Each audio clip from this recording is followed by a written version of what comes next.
is all about dealing with distributed complexity and microservice pattern in practice. Okay, and to start on with, uh,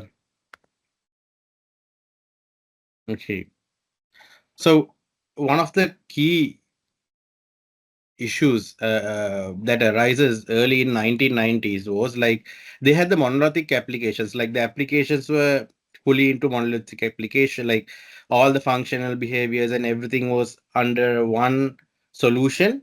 And the application was, I mean, application has every dependencies and everything inside that.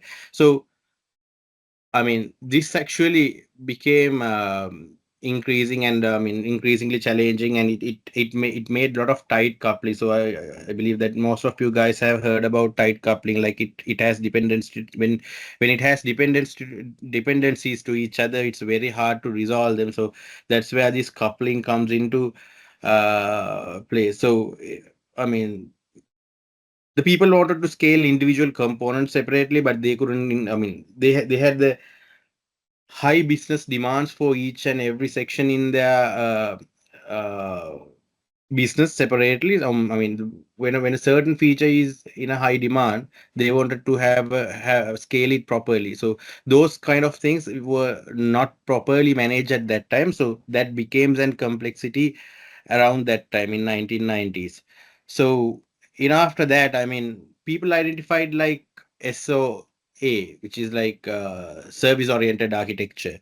It actually started around early 2000s, where people decided to have multiple web services and distributed web services, and then access those web services like SOAP and etc. Not just web services, like probably services. They named it in different ways and in different technologies. So one good example is SOAP. Yeah. So that's actually, we could say, after that monolithic era, it's kind of a way there where we started the actual distributed systems through designing these distributed services and integrating them.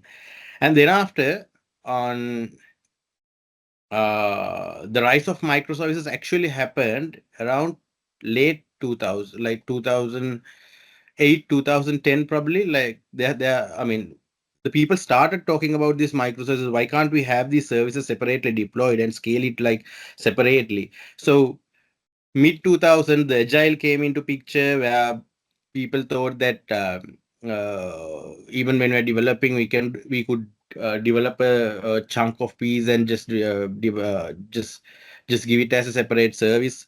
And then people started to talk about I mean, avoiding those change propagations, and how we can avoid those change propagations that we have done already have done for a particular service. So demand of that independent deployability grows around that 2000s period, where the agile, DevOps, and the cloud came in. I mean, when we talk about the cloud, I mean, it's around 2006, I think, first of all, that AWS came into place, and that's where the people started to talk about these cloud platforms. And it came out rapidly when Azure, and there are multiple services nowadays. I mean, we have many cloud platforms which supported these for the microservices and these distributed systems. Yeah. So in 2011, the concept got more popular. But then again, in 2014, that's where the Martin Fowler and also James Lewis formally they named this as the microservices architecture: lightweight, agile, and cloud ready. So yeah, that's how the microservices did started. And when we talk about these microservices, is like it's distributed, like, right? So when it's distributed, I mean, obviously we have complexities. So someone would think like, I mean, we had this all in a one solution. Why do we have this in multiple solutions? Now it's very complex. Now it's very hard to manage. So like you have to keep the different repositories. Sometimes you have codes written in everywhere. So yeah, and sometimes I mean the dependencies should be managed in different ways. There are ways that you manage microservices.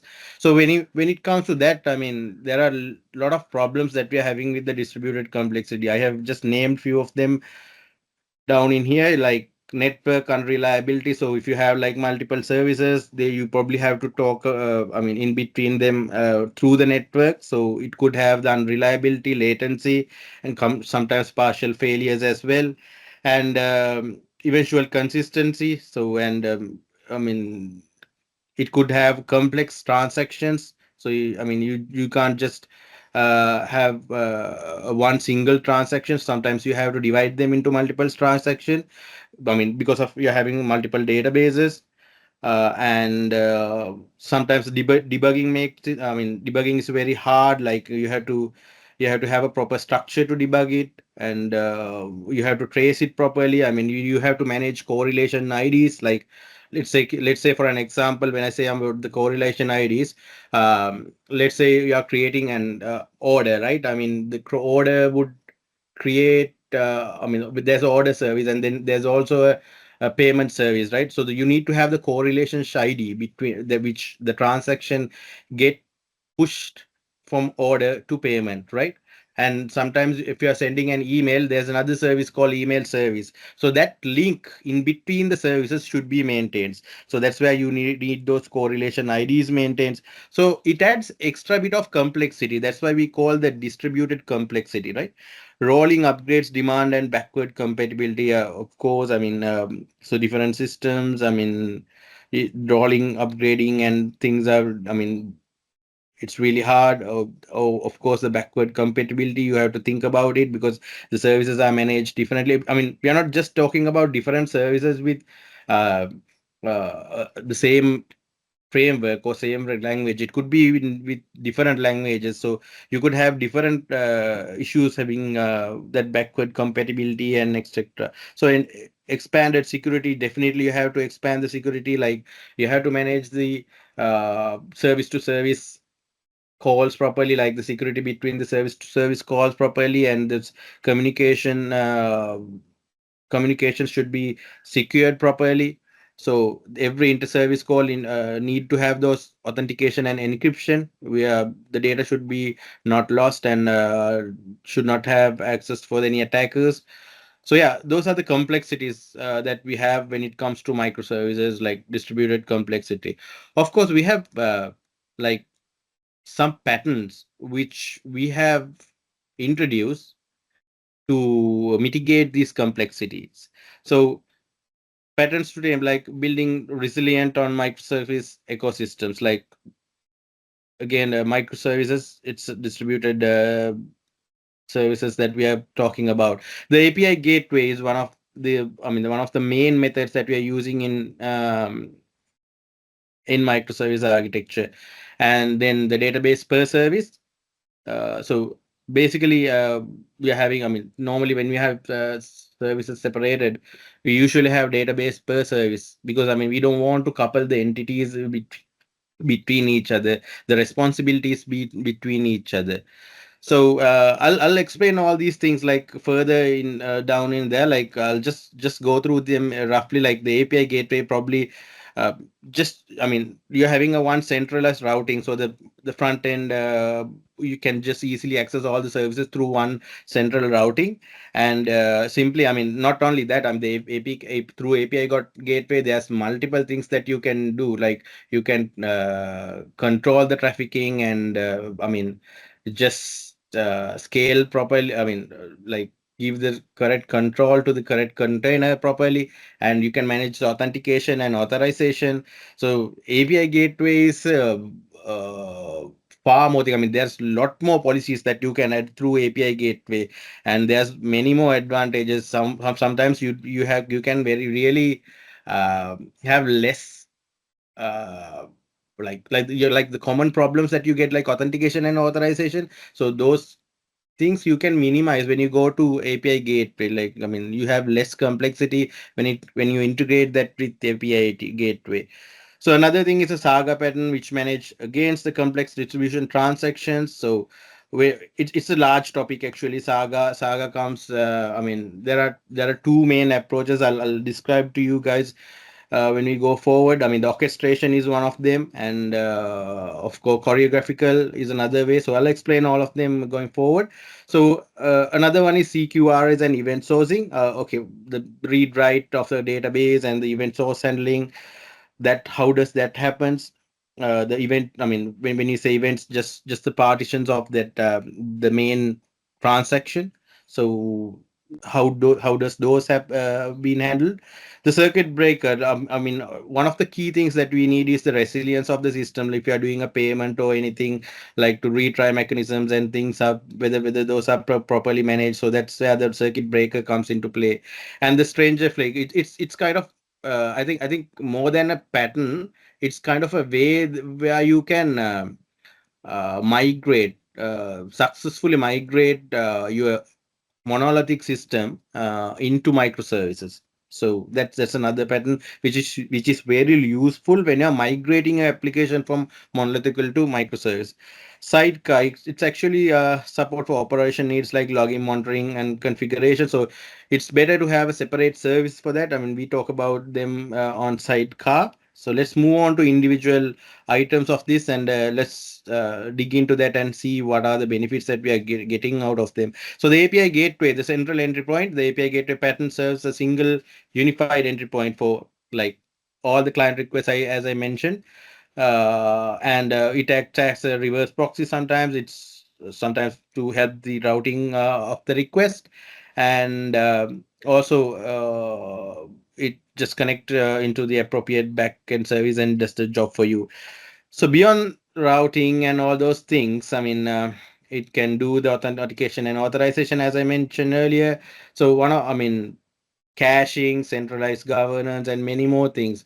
So having it there, I mean, it's like a secure layer that you're having here. So it has many policies that you can add, as I mentioned earlier. So another good thing is once you are exposed, like you are exposing a one central endpoint, you can just have any app connected. I mean, it's web or mobile or anything, any app connected to it, and if you want like additional service added for this, additional functionality added for this, like a different in a different domain, you could work on that in a separate manner. So you don't have to uh, worry about integrating that again with the front end. So it's that layer is secure, that you can add any amount of routes from here, and it will be managed through your API management service.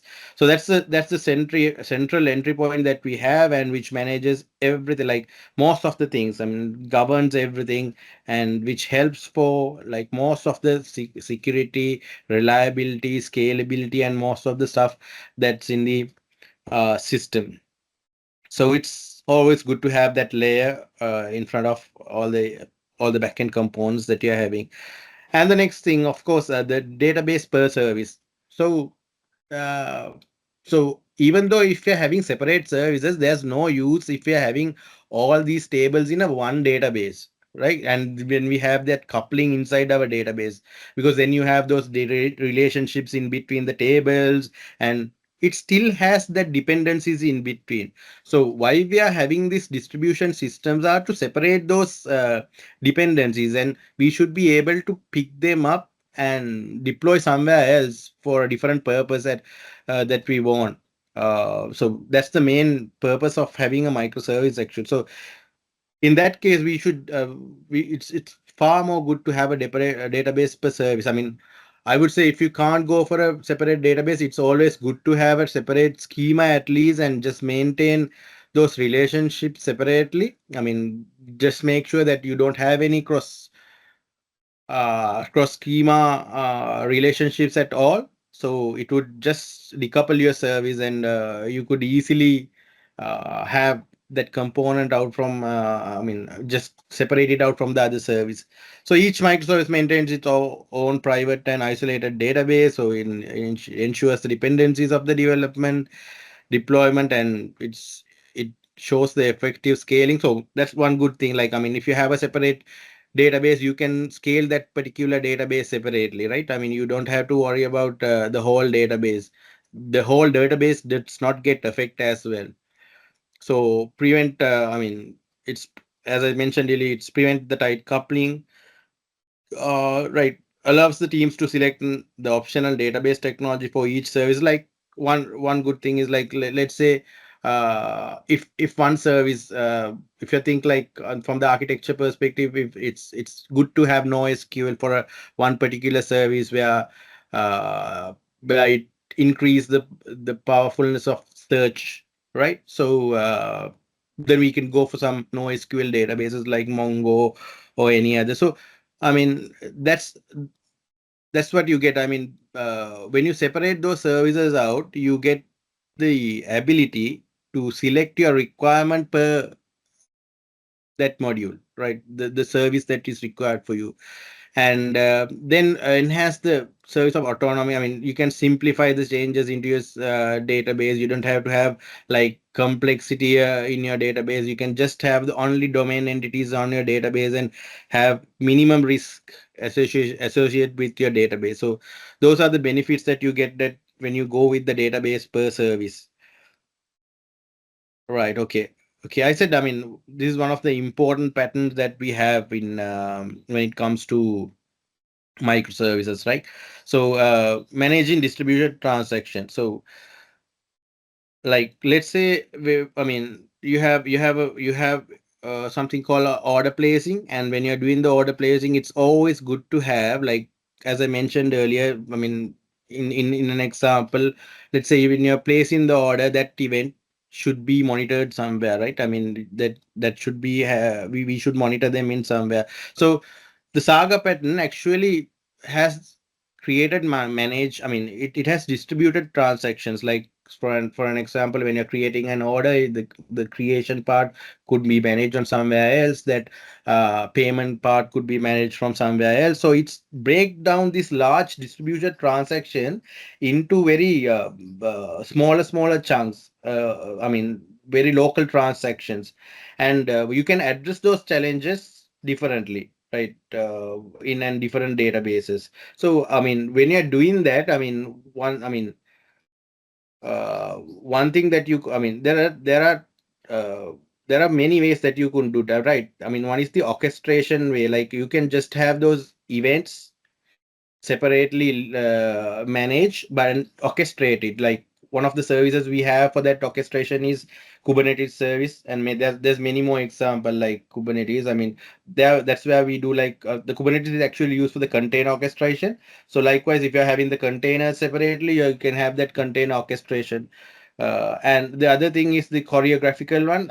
Obviously, like on the choreographical, what we does is like, a good example is service bus, what we use. But I mean, service bus does not support for saga pattern individually. Like, we have to manage it properly. Like, when you're pushing the messages into service buses, like, for an example, let's take this order example.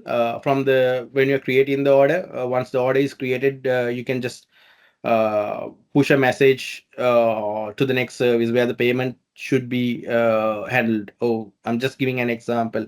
Oh, the email notified. I mean, not the payment. Payment obviously should be handled when the order is before the order is completed. Like, let's say the email services. So once the order is completed, you can just put a put a track on that particular record, and just maybe on the database or somewhere, and just add it to the service bus and monitor it. Like, so in case if the order gets failed, you're not still sending an email, it's managed separately. And let's say the email service get failed, like after creating the order, the email service get failed, right? But you can still go for a retry and manage the retry, having look at your database, or I mean, looking at the event and keeping that resiliency. So that's where the distributed transactions comes into play. You can just have that, I mean, you can make it fail proof. Like, even though it's failed once, I mean, you can still maintain that resiliency in your system through having that choreographical saga patterns. Like, so there are many ways. I mean, this is just two ways of managing the saga pattern. But ultimately, what we do is, when we have distributed complex transactions, we just break them out into pieces and handle those resiliency inside those each component. So that's how we manage the saga pattern.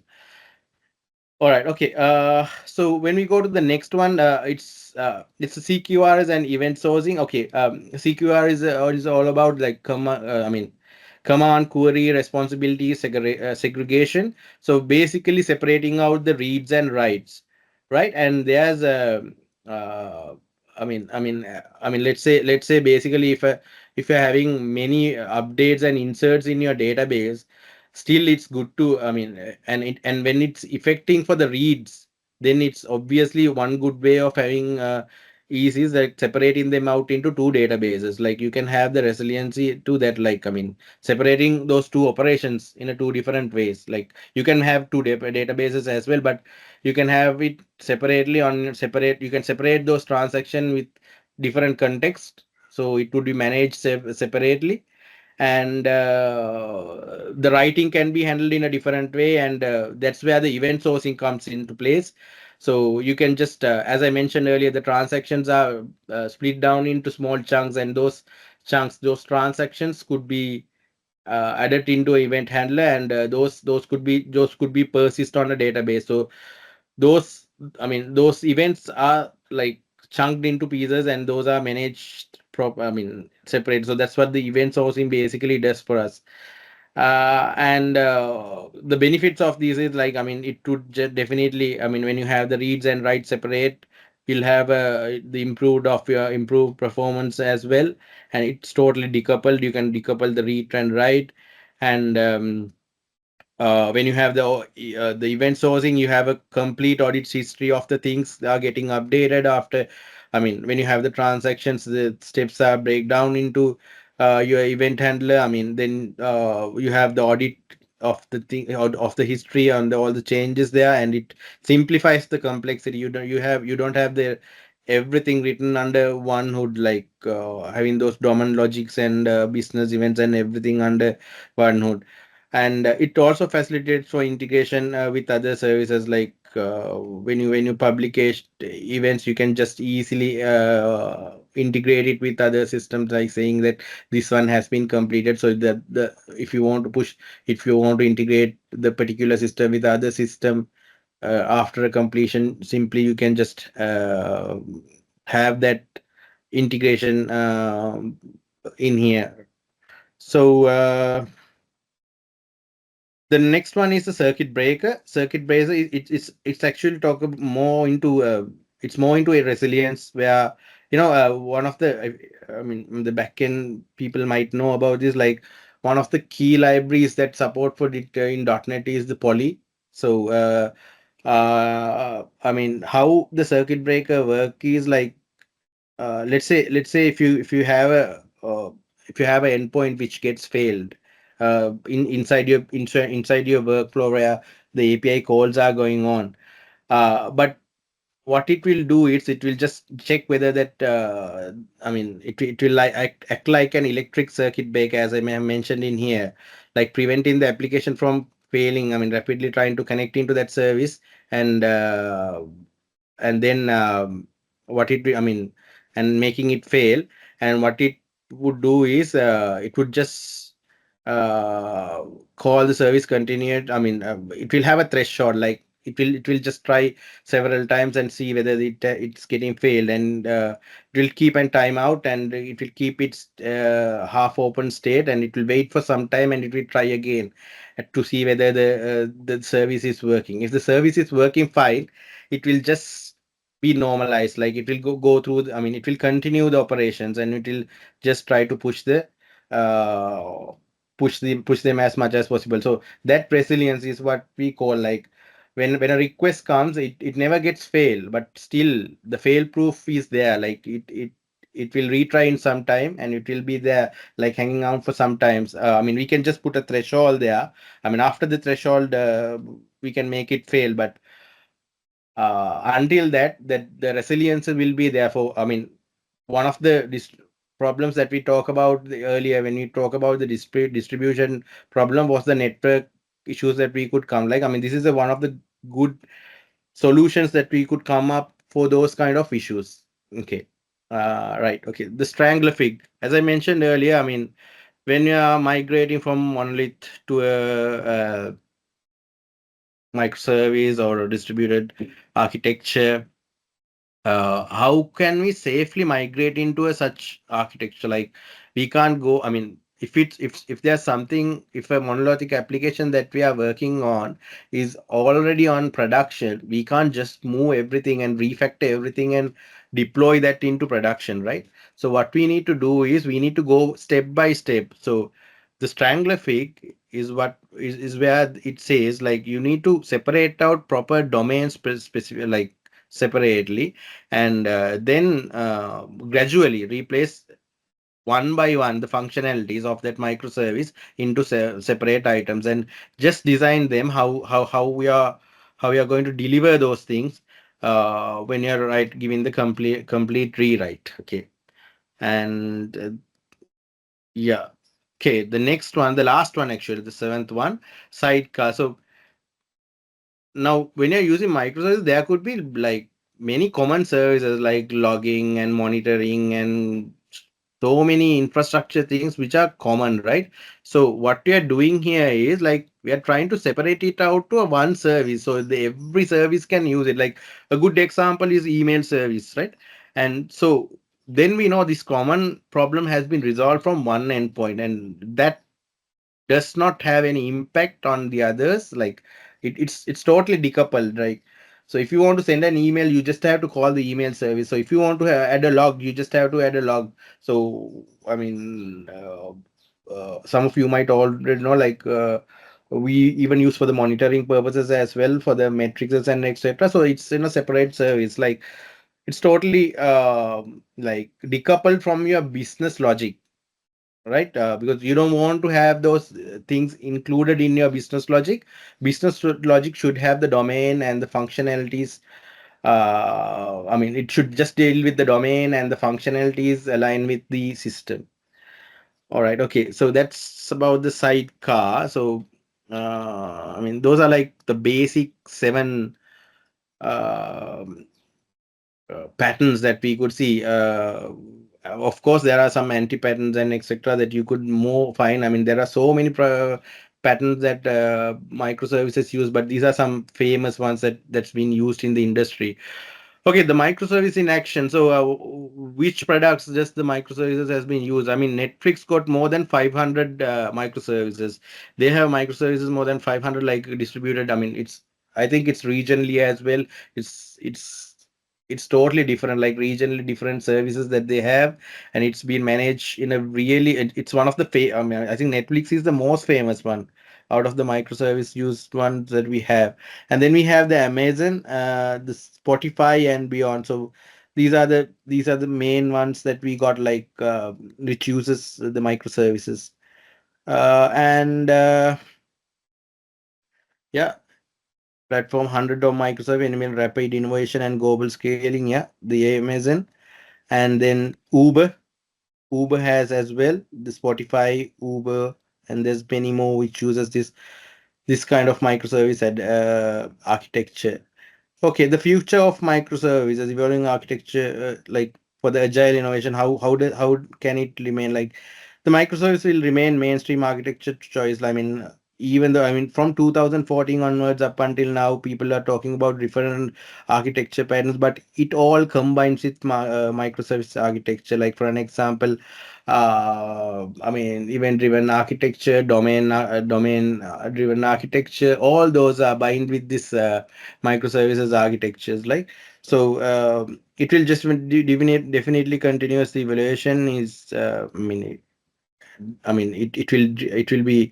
it will definitely have a future, and as well as the cloud has mainly, I mean, come into play, come into help the system of having microservices, like the with the help of like Docker, Kubernetes, as I mentioned earlier, the orchestrations tools that they have bought, and like especially on the logging mechanisms, like application insights, how it has help on this cloud as well. So those cloud platforms are built to have these microservice systems now.